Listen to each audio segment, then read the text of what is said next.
Merci de m'avoir invité, Père Tanguy. Je propose de prier, confier nos cœurs et cette conférence à Notre-Dame. Au nom du Père et du Fils et du Saint-Esprit. Amen. Je vous salue Marie, pleine de grâce. Le Seigneur est avec vous.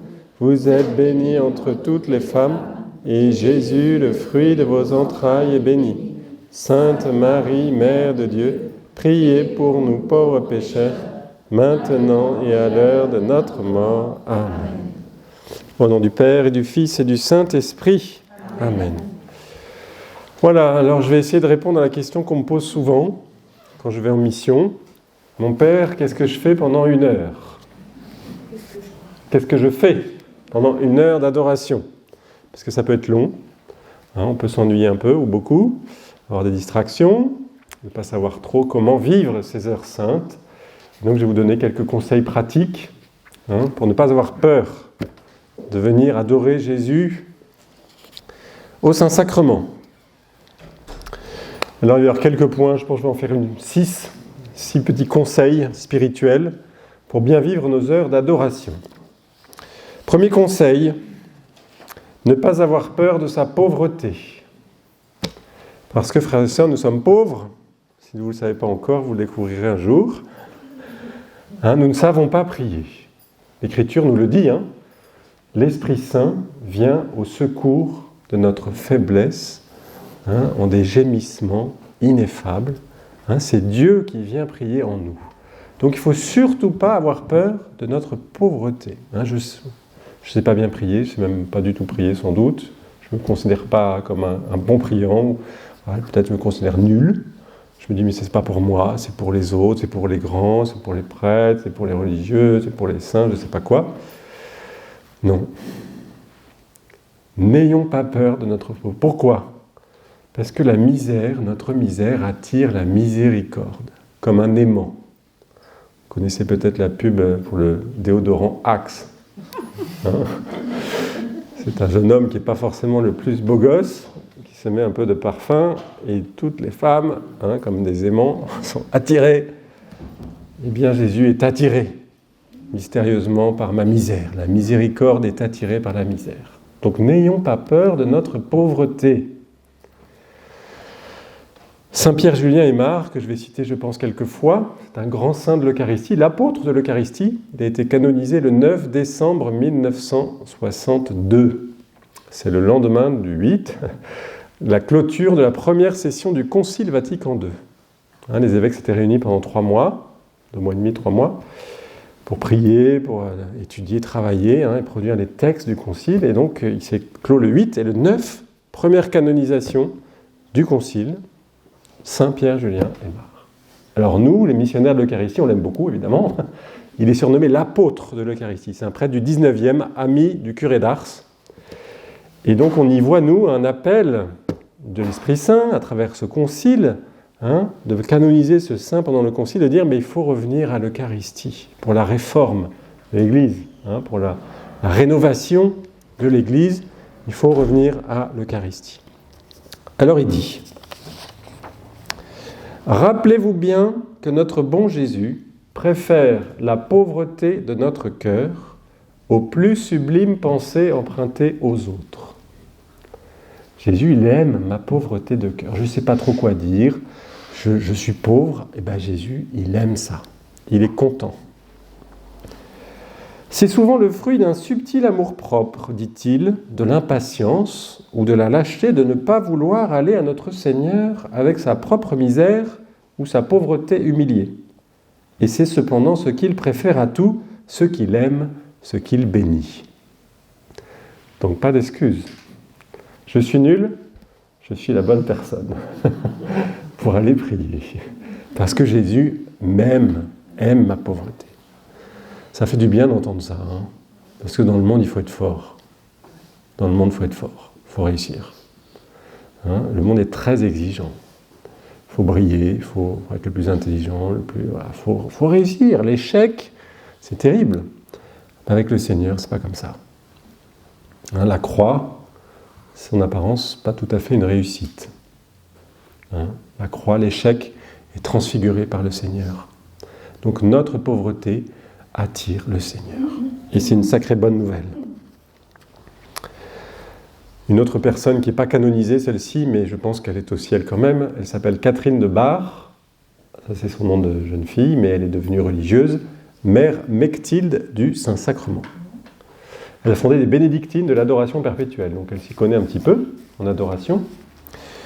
Et elle dit à ses novices, « Mes filles, soyez fidèles à demeurer en la présence de Dieu, dans le Saint-Sacrement, sans pouvoir rien faire. » On me pose la question, comme je disais au début, « Mon père, qu'est-ce que je fais pendant une heure ?» Bah rien. Je vais vous expliquer un peu quand même. On a un petit effort à faire quand même, de présence à la présence. La présence réelle du Seigneur Jésus, elle est toujours parfaite. Jésus est parfaitement présent à moi. Il est parfaitement présent. Mechtilde du Saint-Sacrement. Mère Mechtilde du Saint-Sacrement. Donc moi, mon effort, ça va être d'être présent à la présence. Voilà mon petit effort à faire. Évidemment, je ne suis pas venu pour rêvasser, me tourner les pouces, mais c'est plus Dieu qui va faire que moi. Je vais y venir après. Donc, sans pouvoir rien faire. Il faut apprendre en fait à recevoir et à être dans une certaine réceptivité, de passivité, qui n'est pas... il y a un petit truc à faire, quoi. Mais c'est Dieu qui fait d'abord. Nous, on doit se disposer à recevoir. Et c'est ça qui est dur. Parce que dans un monde du faire, notre monde moderne est dominé par la technique. Il faut faire, produire, être efficace, efficient, rentable. Ça a sa valeur, évidemment, pour le monde, pour le business. Mais ce n'est pas la même réalité pour la vie spirituelle. Et c'est pour ça que c'est dur pour nous, spécialement, à mon avis, aujourd'hui, au XXIe siècle, parce qu'on est marqué profondément par la société technique, technologique, de l'efficience. Et avec le Seigneur, c'est toute une autre logique. Et même si on est fervent, qu'on a la foi, on vit quand même dans ce monde-là. On est formé, on est marqué par ce monde. Et donc c'est dur d'apprendre à se laisser faire et à recevoir. Et non pas être « moi je fais. Je suis le maître ». Vous voyez ? On est un peu dans la push-button society. C'est ce que disait un philosophe, je crois que c'est Hans Jonas. On appuie sur un bouton et on a tout de suite la chose. Eh bien, il va falloir apprendre à recevoir, à être passif. Mais encore une fois, la passivité active de réception. Elle continue, Mère Mechtilde. « N'ayez point de répugnance d'être en la présence de Dieu sans rien faire, puisqu'il ne veut de vous que le silence et l'anéantissement. Vous ferez toujours beaucoup lorsque vous vous laisserez et abandonnerez sans réserve à sa toute-puissance. Soyez fidèles en ce point. Ne vous affligez pas de vos distractions. » Même les saints ont des distractions. « Laissez-les passer et demeurez humblement au pied de Jésus. » Voilà, on a tous des distractions. Si vous avez des distractions, vous êtes parfaitement normaux. On a tous des distractions. Ça vient, l'esprit, on n'arrive pas à le maîtriser. Vous savez que Sainte Thérèse d'Avila, cette grande sainte de la prière, son imagination, c'est par là que viennent les idées, les distractions. Elle l'appelait non pas la fée du logis, mais la folle du logis. On n'arrive pas à la maîtriser. Et le Seigneur sait très bien tout cela. Donc n'ayons pas peur de ces distractions. On les laisse passer. On se rend compte qu'on est parti. Voyez ? Souvent, on ne se rend compte pas forcément tout de suite en plus. Vous voyez, on part dans nos pensées, on n'est plus vraiment avec le Seigneur. Le corps est là, mais l'esprit est parti. Qu'est-ce que je fais ? Je me rends compte au bout de 5 minutes, 10 minutes, un quart d'heure, 20 minutes, 1 heure. Je me rends compte, qu'est-ce que je fais ? Vraiment, je suis un boulet. Non, mais il faut que j'arrête l'adoration. Je suis trop nul, moi. Je suis parti tout le temps, je ne suis pas là. Non ! Petit acte d'humilité. Pardon, Seigneur, j'étais parti. Je reviens. Aide-moi à ne plus partir. Et si je repars, je me rends compte, au bout de 10 minutes, pareil, pardon Seigneur, j'étais même parti. Alors peut-être si c'est toujours la même distraction qui arrive, peut-être c'est quelque chose qui nous accroche trop notre cœur. Peut-être quelque chose qu'il faut abandonner au Seigneur. Moi je sais que mes distractions, c'est le sport et le foot. Comment va jouer l'équipe du PSG au prochain match ? Bon, là, je ne vais plus regarder cette année parce qu'ils ont perdu contre Madrid, donc c'est fini. Mais souvent, j'ai des distractions comme ça, c'est des trucs qui restent de mon ancienne vie, c'est pas mauvais en soi, mais peut-être j'y suis encore un peu trop attaché, quoi. Vous voyez, et donc je dois apprendre à dire, Seigneur, oui, le foot, c'est pas si important. C'est toi qui es là, qui est important. Vous voyez, donc, on laisse passer. On laisse passer. On s'en rend compte, on laisse passer en disant petit acte d'humilité, on revient à Dieu. Pardon, Seigneur. Il paraît que Thérèse d'Avila, un jour, avait dit à Jésus, à la fin de son heure sainte, mais Seigneur, je suis parti 14 fois aujourd'hui. Et Jésus lui a répondu, oui, mais tu es revenu 14 fois, Thérèse. Donc, ne pas avoir peur de sa pauvreté, et la distraction fait partie de notre pauvreté. Donc, petit acte d'humilité, on revient au Seigneur et on reprend notre conversation, notre heure d'adoration. D'accord ? Premier élément. Alors, ne pas avoir peur de sa pauvreté, nous, on ne fait rien, vous m'avez compris, on apprend à se laisser faire, à recevoir, parce que c'est plus le Seigneur qui travaille que nous. Et donc, je vais parler dans ce deuxième point de l'action de Dieu. Parce que quand on va adorer, c'est d'abord Dieu qui va travailler. C'est lui qui bosse. Donc, vous savez que Saint Pierre Julien Aymar, toujours lui, exposait le Saint-Sacrement. Et il dit, je l'expose pour tout le monde, pour le peuple, pour faire travailler notre Seigneur. Ça tombe bien, je suis un peu paresseux. Donc, j'expose le Seigneur, c'est lui qui bosse. Nous, les prêtres, on est là pour mettre en lien les âmes avec le Seigneur Jésus. On est des petits ponts, des médiateurs. Il faut mettre... Puis après, c'est Jésus qui va travailler. Nous, notre petit rôle, c'est de les amener à Jésus, expliquer évidemment, faire des enseignements, mais les mettre en contact avec le Seigneur Jésus. Comme il y a 2000 ans, dans l'Évangile. Les gens, ils étaient changés en la présence de Jésus. S'ils avaient la foi, ils étaient guéris, ils repartaient avec la paix. Voilà. Jésus nous change. Rencontrer Jésus, ça change. Ça nous change. Il nous évangélise. Il nous sanctifie. Il nous purifie. Il nous guérit. Alors on ne le ressent pas forcément tout de suite, ça peut prendre quelques années, il faut être patient, mais Dieu me change, c'est lui qui travaille. Une image, pour faire comprendre, on demande à Michel-Ange, le génie artistique, comment il fait pour faire de si belles statues à partir d'un vulgaire bloc de marbre. Réponse de Michel-Ange, mais c'est très simple, j'enlève juste ce qu'il y a en trou. Parce que c'est un génie, et il voit dans ce bloc de marbre la statue qui est déjà là. Vous voyez, il va enlever ce qu'il y a en trou pour faire apparaître la statue. C'est un peu la même idée. Le Seigneur, nous sommes des merveilles. Nous sommes des merveilleuses statues, des merveilleuses créatures, créées à son image, à sa ressemblance, appelées à partager sa gloire, mais on est recouvert un peu par notre misère, le péché, les conséquences, etc. Vous voyez ? Eh bien, Jésus va, pendant l'adoration, comme un génie artistique divin, travailler notre cœur, avec son petit marteau, son petit burin, évidemment, pour nous transformer, nous changer. Quand on va adorer régulièrement, notre foi va grandir, notre espérance va grandir, notre charité va grandir, puisque les trois sont liés.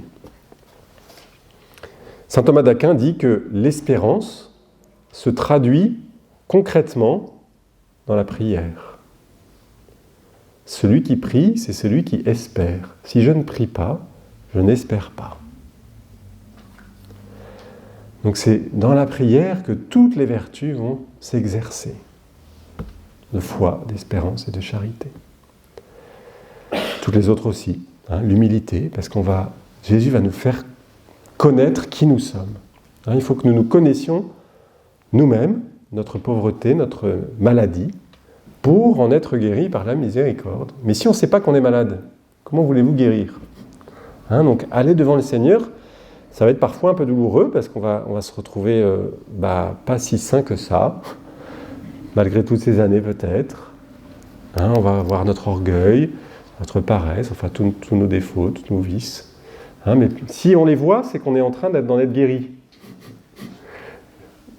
Si on ne les voit pas, on ne va pas être guéri.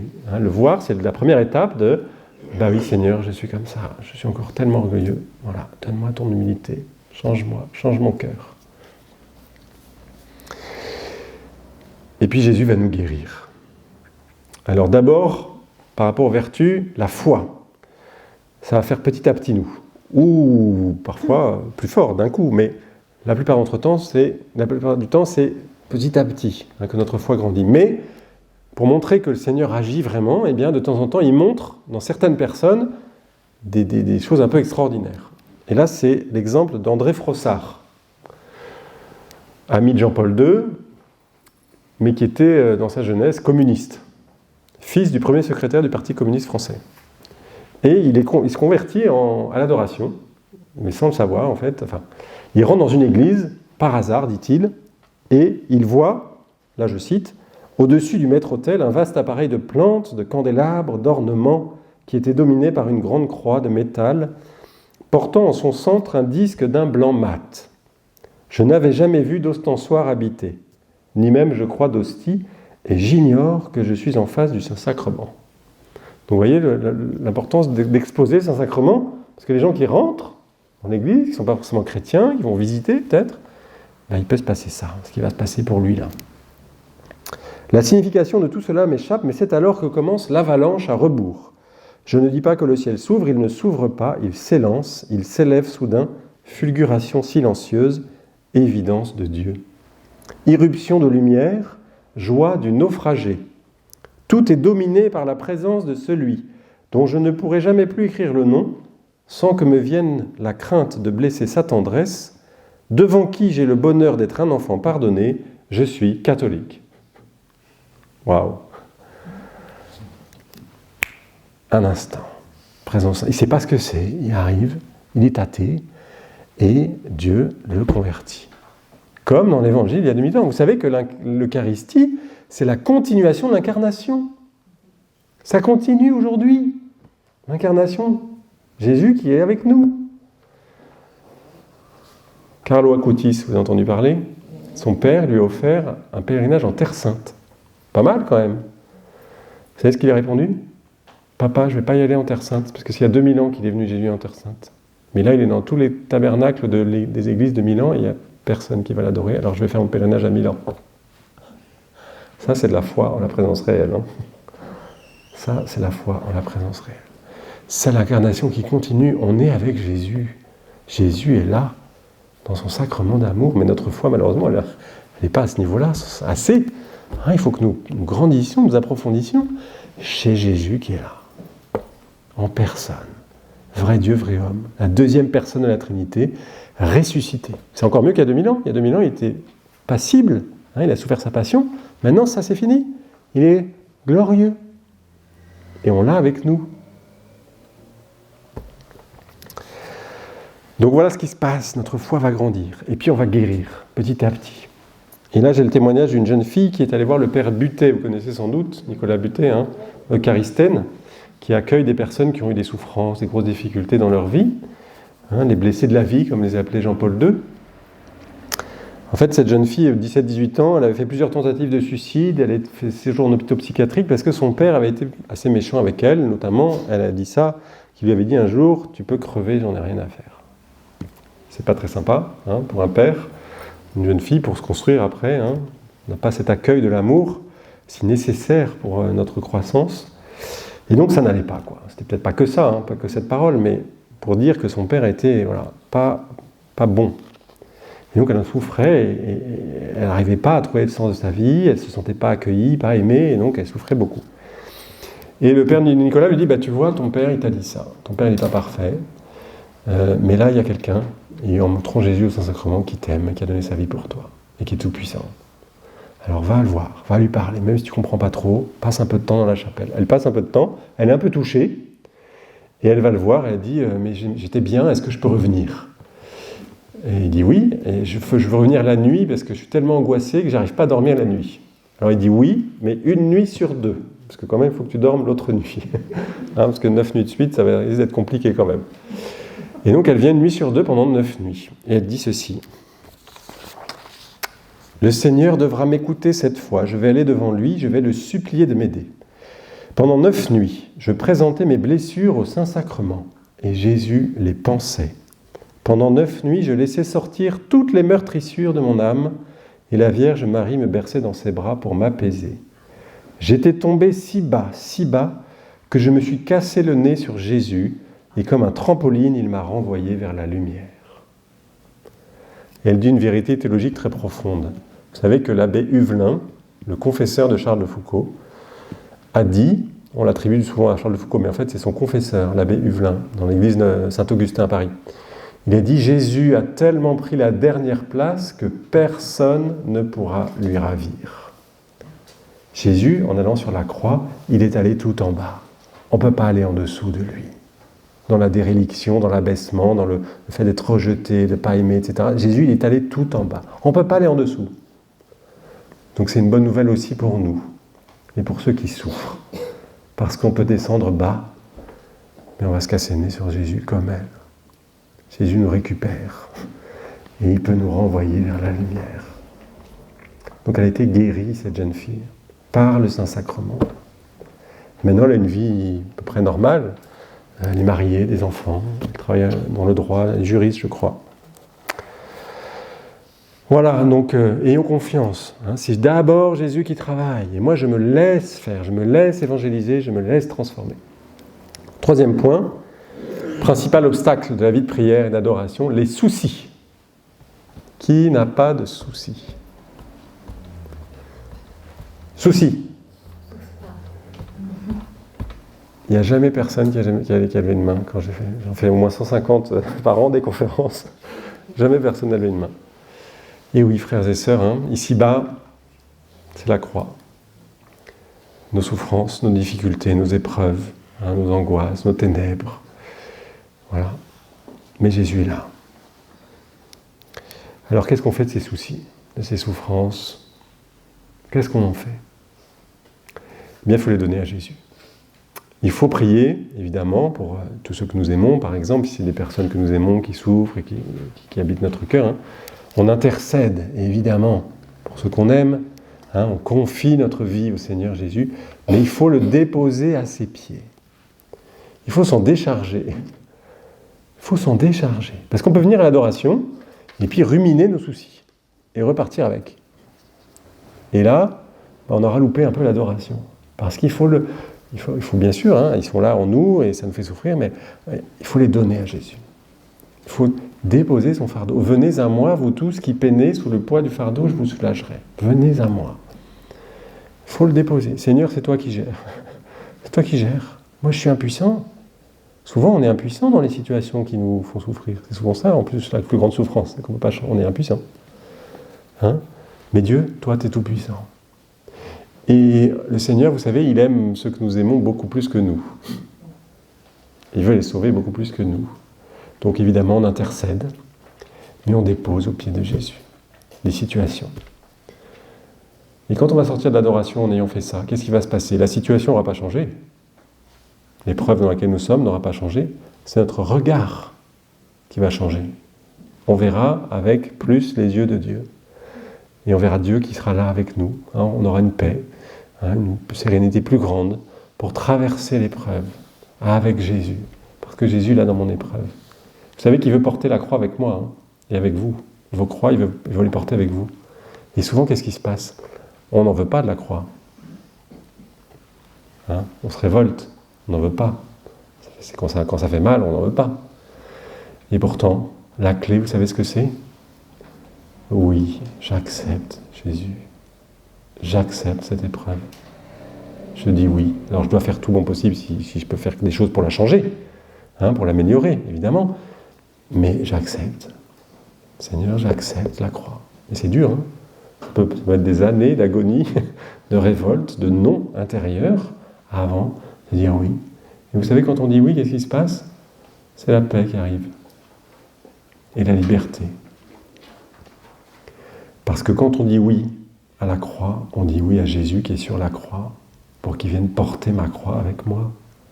Alors que quand je dis non, je reste tout seul à la porter. Et c'est trop lourd. Donc c'est paradoxal. Le jour où j'accepte, ça peut prendre des années, la situation, un échec, une douleur, un deuil, je ne sais pas quoi. Le jour où j'accepte, je trouve la liberté et la paix. Et la souffrance est plus faible que quand je me révolte. C'est le paradoxe. Alors demandons cette grâce d'accepter et de dire « Jésus, je sais que tu es là ». Et d'aller trouver le réconfort à l'adoration, parce que Jésus veut nous réconforter et porter avec nous nos croix. Alors on a oublié quelque chose, c'est la providence. La providence, on a oublié, on n'y croit plus trop. Même chez certains prêtres et chez certains évêques. Quand on dit dans la liturgie, parfois on dit Dieu Tout-Puissant, mais il y a certains prêtres qui changent et qui disent Dieu Tout-Puissant d'amour. Parce qu'on a du mal avec cette notion de toute puissance divine et de providence. Et pourtant, le catéchisme que je vous invite à acheter, si vous ne l'avez pas acheté, et à lire, si vous ne l'avez pas lu, prenez 2-3 numéros chaque soir avant de vous endormir. C'est mieux qu'un Doliprane. Et c'est une merveille, c'est un miracle ce catéchisme donné par Benoît XVI et Jean-Paul II, à l'époque cardinal Ratzinger. C'est une merveille, c'est un résumé de notre foi. Il y a une lumière extraordinaire, allez le lire. Eh bien, au numéro 303, c'est plutôt au début parce qu'il y a 2900 numéros à peu près, je crois. Je cite le catéchisme, « Le témoignage de l'Écriture est unanime.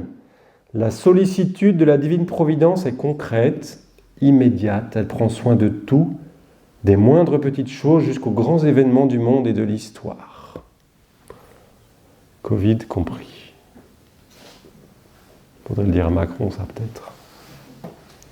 Avec force, les livres saints affirment la souveraineté absolue de Dieu dans le cours des événements.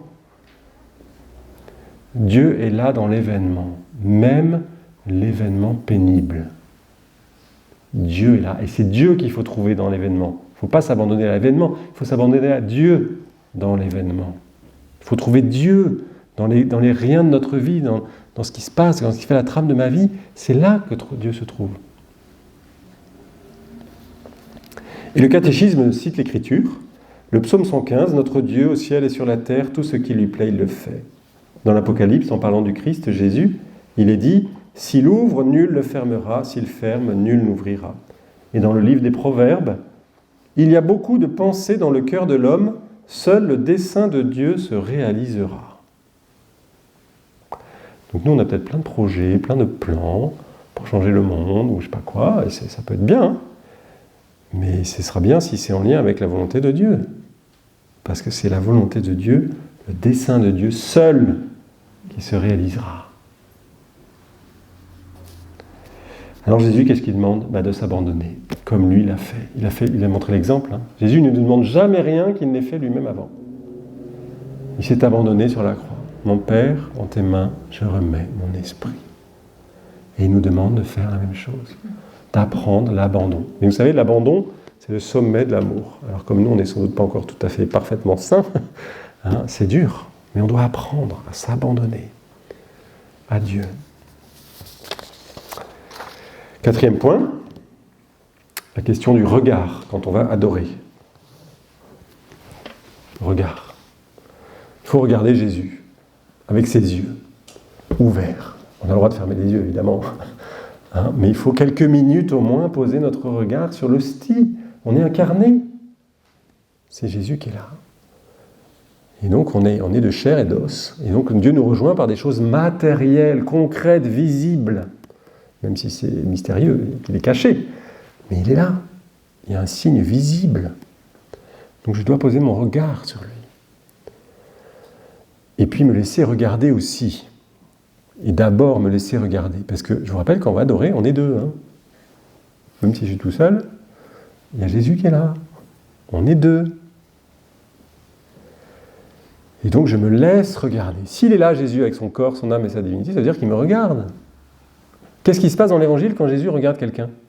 Le jeune homme riche, Saint Marc. Jésus posa son regard sur lui et aima.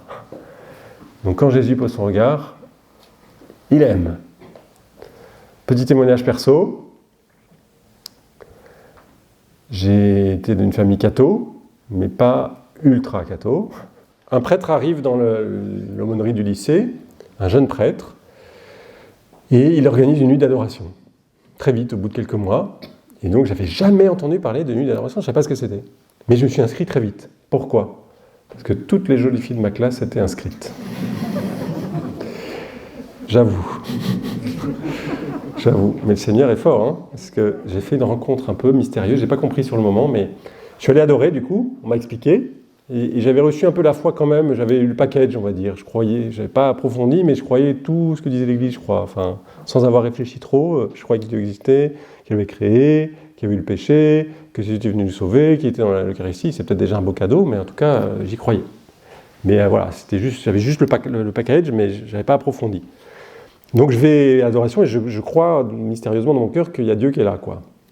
Et quand je m'approche, je fais l'expérience qu'il y a quelqu'un qui me regarde. Donc j'étais un peu troublé parce que c'est un regard très pénétrant, hein, comme un scanner, très fort et en même temps très doux. C'est Dieu qui est là, qui me regarde. Je ne pouvais pas me cacher. Pourtant, il y a des gros pylônes à la cathédrale où il y avait l'adoration. Et bien, je ne pouvais pas me cacher. J'étais mise à nu, parce que Dieu voit tout. Donc, pourquoi je vous dis ça ? C'est que j'ai expérimenté, c'est une petite grâce, que Dieu est là et qu'il me regarde. Et donc, on va adorer, Jésus est là, me regarde. Et donc, quand je me laisse regarder, je me laisse aimer. Hein, la grâce est première. La grâce est première et nous répondons à la grâce. Hein, donc, se laisser regarder par Jésus. C'est un échange de regard quand on s'aime. Hein, les amoureux le savent bien, parfois, on n'a pas besoin de parler beaucoup. Hein, un simple regard, on se comprend, hein, on communique beaucoup de choses. L'amour passe par le regard. Avec le Seigneur Jésus, c'est là, c'est ça aussi. Je me laisse regarder et je regarde. Je regarde parce que ça prépare en plus mon éternité au ciel. Ça augmente mes mérites quand je regarde avec amour Jésus dans la Sainte Hostie. C'est ce que dit Sainte Gertrude d'Elfta. Autant de fois l'homme regarde avec désir et révérence l'hostie, qui contient le corps et le sang du Christ, autant il augmente ses mérites futurs. En effet, dans l'éternelle possession de Dieu au ciel, il goûtera des délices, nouvelles et spéciales récompenses de chaque regard d'amour qu'il aura dirigé vers Jésus ou son sacrement. Waouh! Tous les regards d'amour que je pose sur l'hostie préparent, augmentent mes mérites et ma gloire future. Donc il faut venir souvent adorer Jésus, hein, et poser des regards d'amour sur la Sainte Hostie souvent. Cinquième point. C'est le septième, j'en ai coupé 2 pour pouvoir tenir en 45 minutes. Donc il en reste 2. L'aridité, les sécheresses, l'ennui, les tourments, les tentations, le dégoût, bref, c'est dur. L'adoration. Je m'ennuie, j'ai envie de partir, je suis là depuis 3 minutes et j'ai qu'une envie, c'est de partir. Ah, je vois que ça arrive à Tanguy aussi. Ouais, ça m'arrive aussi de temps en temps. Hein. C'est dur, c'est un combat. La prière est un combat. Je ne vous vends pas un produit. Hein. C'est dur. C'est dur. C'est le premier combat. La prière personnelle silencieuse, c'est dur. Mais si on gagne ce combat, on va gagner les autres. C'est le premier combat. Notre union au Christ dans la prière personnelle, silencieuse, adoration. Alors, qu'est-ce que c'est que cette épreuve de l'aridité, des sécheresses, des tentations, des tourments, des difficultés ? C'est pour nous faire grandir dans l'amour. C'est aussi simple que ça. Au début, quand on va adorer, souvent, Jésus nous donne quand même un peu de consolation. Des petites joies intérieures, une paix, on se sent bien en sortant, on a compris peut-être quelque chose, enfin voilà, une petite consolation. Mais au bout d'un moment, Jésus, il va couper les vannes. Ah mais je ne ressens plus rien, Seigneur. J'ai plus ces petites joies, je ne me sens pas bien, j'ai des angoisses qui reviennent peut-être, j'ai des tourments, c'est aride, je m'ennuie, c'est dur. Et bien en fait, là, Jésus, il met à l'épreuve notre amour. Est-ce que je vais voir Jésus à l'adoration pour moi, d'abord, ou pour lui ? Pour lui faire plaisir, ou pour ressentir quelque chose ? Pour prendre le petit bonbon qu'il me donne ? Ou pour prendre et me donner au donateur. Il faut aimer le donateur plus que le don. Alors s'il donne, on dit merci, évidemment. Merci Jésus. Mais s'il ne donne pas, qu'est-ce qu'on dit ? Merci Jésus. Parce que je ne m'attache pas au don, mais au donateur. Et ça, c'est dur, hein ? Parce que là, on va mûrir dans l'amour authentique et véritable. Parce que quand tous les sentiments sont positifs, on ressent des choses très bien et tout, c'est facile d'adorer. Mais quand il n'y a plus rien, je prouve que j'aime. Et c'est pareil dans l'amour humain. Au début, il peut y avoir un coup de foudre, les émotions, les sentiments sont là, mais au bout de certain temps, normalement, ça disparaît. Oui ou non ? Hein, ça fait au moins ça peut revenir, mais vous voyez, c'est pas... Voilà, les jours, ils nous gonflent ou elles nous gonflent. Non? Non, pas chez vous, je crois, hein, c'est ça? C'est si, hein? Bon, ben voilà, on apprend à aimer. On apprend à aimer quand c'est dur. On s'accroche, hein, parce que l'amour, c'est pas d'abord nos sentiments. C'est un peu une matière première, hein, c'est bien les sentiments, mais c'est pas l'essence de l'amour. Avec Jésus, c'est pareil. Et donc, Faustine nous dit, Sainte Faustine, petit journal numéro 871. Pendant l'heure sainte, le Seigneur me permet de goûter sa passion. Il m'a fait comprendre combien l'âme doit être fidèle à l'oraison, pour nous l'adoration, malgré les tourments, la sécheresse et les tentations.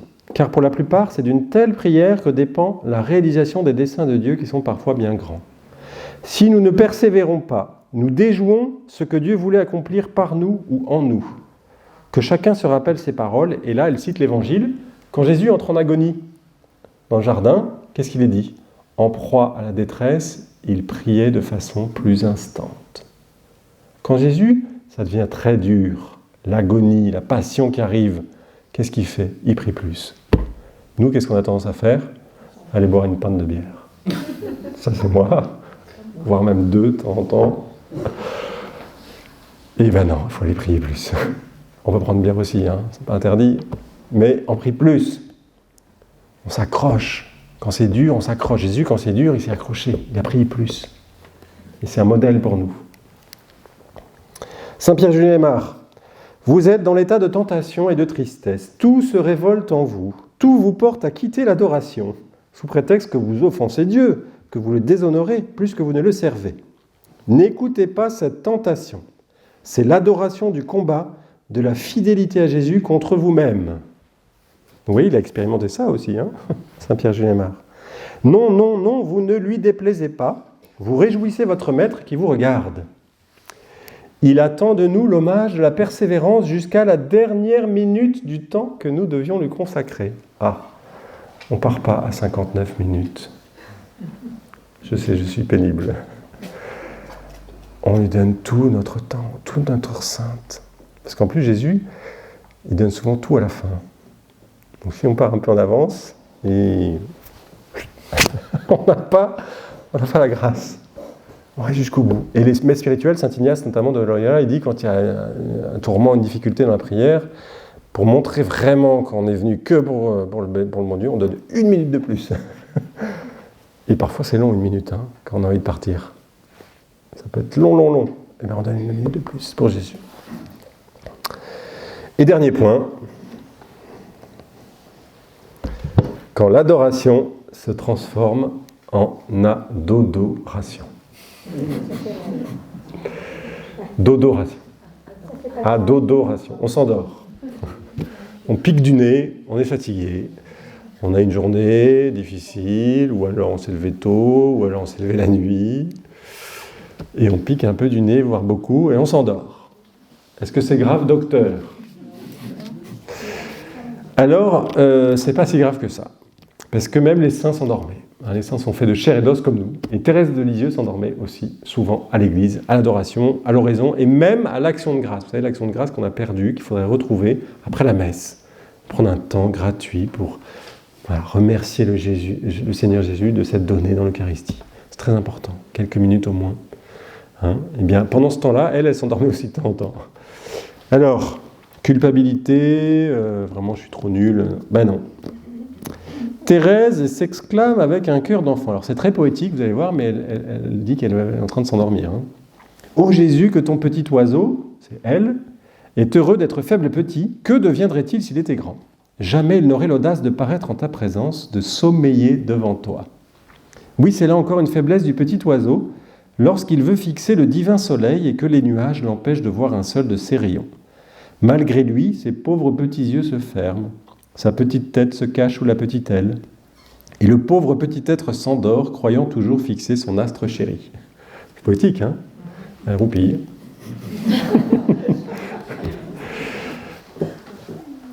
Alors, on ne fait pas dire à Thérèse qu'elle n'a pas dit, hein ? C'est pas chouette, j'ai mon heure d'adoration, je prends mon sac de couchage, je vais faire ma sieste. Non. Hein ? Si on s'endort à chaque fois, on change de créneau.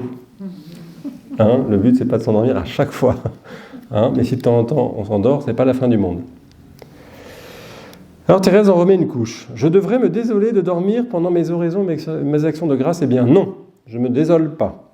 Je pense que les petits-enfants plaisent autant à leurs parents lorsqu'ils dorment que lorsqu'ils sont éveillés. Plus parfois même, non?